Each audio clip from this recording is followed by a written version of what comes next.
ওরে মুসা, এই বায়না ধরো না, আমার তো দেখা যায় না, এই পৃথিবীর চামড়ার চক্ষু দিয়ে আমাকে দেখা যাবে না। মুসা বললেন আমি দেখেই ছাড়বো। আল্লাহ বুঝাতে পারেন না, মুসাও ছাড়েন না। অবশেষে নবীর আবদার রব্বুল আলামিন শুনতে রাজি হলেন। আল্লাহ বললেন, মুসা আগামীকাল অমুক সময়ে গোসল করে ওযু করে তুর পাহাড়ে চলে আসবা।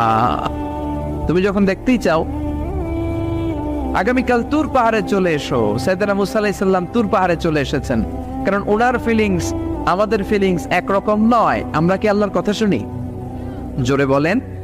কিন্তু ওয়া কাল্লামাল্লাহু মুসা তাকলিমা, উনি আল্লাহর কথা শুনতেন। তো ওনার চিন্তা হচ্ছে যার কথাটা এত সুন্দর, না জানি উনি দেখতে কত। সুবহানাল্লাহ বলবেন না? আল্লাহ বললেন, মুসা আগামীকাল আসো, তুর পাহাড়ে আসো। সাইয়েদনা মুসা আলাইহিস সালাম তুর পাহাড়ের উপর চলে গেলেন। আল্লাহ বললেন, মুসা এটা যেন তেন কোনো খেলা না। আবার তোমারে জিজ্ঞেস করতে চাই, আসলেই তুমি দেখতে চাও কিনা? মুসা আলাইহিস সালামের এক কথা এক দাবি, দেখতে চাই। এক কথা এক দাবি, সেটা কি? আমি দেখতে চাই খোদা, আমি দেখতে চাই আপনাকে। আল্লাহ বললেন, মুসা এটা সাধারণ খেলা নয়, এটা বিপিএল এর খেলা নয়, এটা আইসিসি নয়, এটা ফিফার খেলা নয়, এটা মুসার সাথে বিশ্ব গভর্নমেন্টের খেলা, ঠিক কিনা? এটা সাধারণ খেলা না, it's a very dangerous game. তুমি যদি স্টার্ট করো, you have to go until the last moment, শেষ পর্যন্ত তোমাকে যেতে হবে, ঠিক কিনা? মুসা আলাইহিস সালাম এক পায়ে খাড়া। সাইয়েদনা মুসা বললেন, আমি রাজি।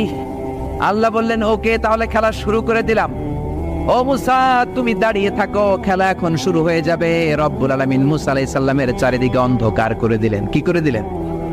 চারিদিকে 4 ফারসাক এলাকা, 1 ফারসাকে 12 মাইল, 4 ফারসাকে অনেক লম্বা একটা জায়গা, 3 × 36 কিলোমিটার জায়গা আল্লাহ অন্ধকার করে দিলেন। খুটখুটে অন্ধকার, এত অন্ধকার সাইয়েদনা মুসা আলাইহিস সালাম নিজের হাতটাও নিজে দেখে না।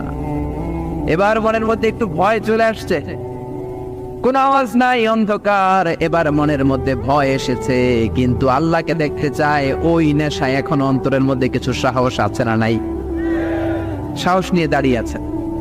এবার আল্লাহ চারিদিকে আলোকিত করে দিলেন।